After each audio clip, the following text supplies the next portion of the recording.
पद्म पुराण के अनुसार राधा जी के रहस्य। राधा का पूरा नाम। पद्म पुराण के अनुसार राधा वृषभानु नामक वैश्य गोप की पुत्री थी। उनकी माता का नाम कीर्ति था। राधा का पहला नाम वृषभानु कुमारी था। बरसाना राधा के पिता वृषभानु का निवास स्थान था। बरसाने के अलावा राधा का अधिकतर समय वृंदावन में ही बीता। राधा का कृष्ण का पहला मिलन। राधा ने जब कृष्ण को देखा तो वह बेसुध हो गई थी। कहते हैं पहली बार उन्होंने कृष्ण को तब देखा था जब उनकी माँ यशोदा ने उन्हें ओखल से बांध दिया था।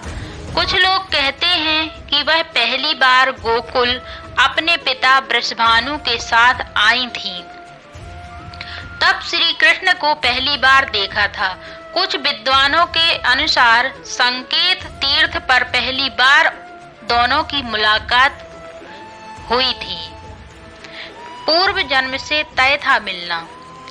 ब्रह्म वैवर्त पुराण प्रकृति खंड अध्याय 48 के अनुसार और यदुवंशियों के कुल गुरु गर्ग ऋषि द्वारा लिखित गर्ग संहिता की एक कथा के अनुसार एक बार नंद बाबा श्री कृष्ण को लेकर बाजार घूमने निकले थे।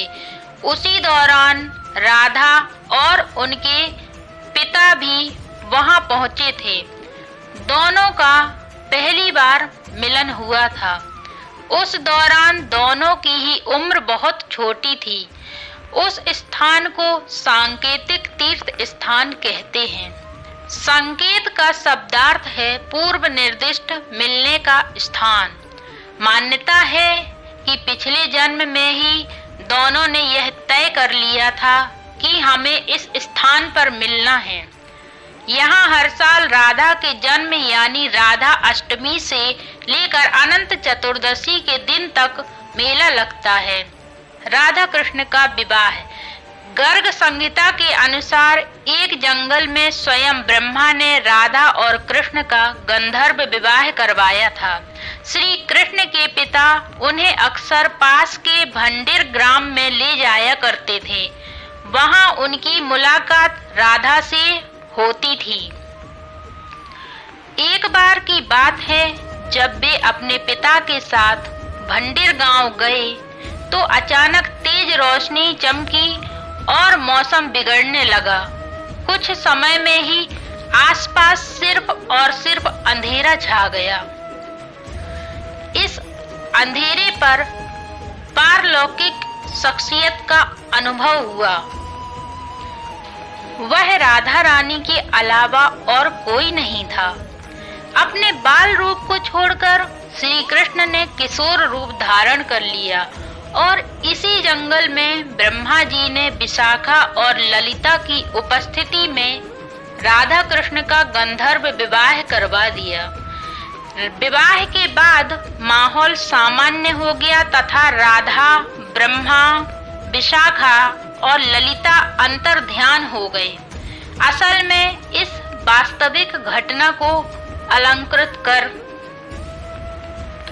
राधा सचमुच ही कृष्ण से बड़ी थी और सामाजिक दबावों के चलते यह संभव नहीं था कि उम्र में कहीं बड़ी लड़की से विवाह किया जाए। लेकिन यदि दोनों के बीच प्रेम रहा होगा तो निश्चित ही गुपचुप रूप से गंधर्व विवाह किया गया। अंतिम महारास। राधा के परिवार को जब पता चला कि यह श्री कृष्ण की मुरली सुनकर उनके प्रेम में नाचती हुई उनके पास पहुंच जाती हैं, तो उन्होंने राधा को घर में ही कैद कर दिया था।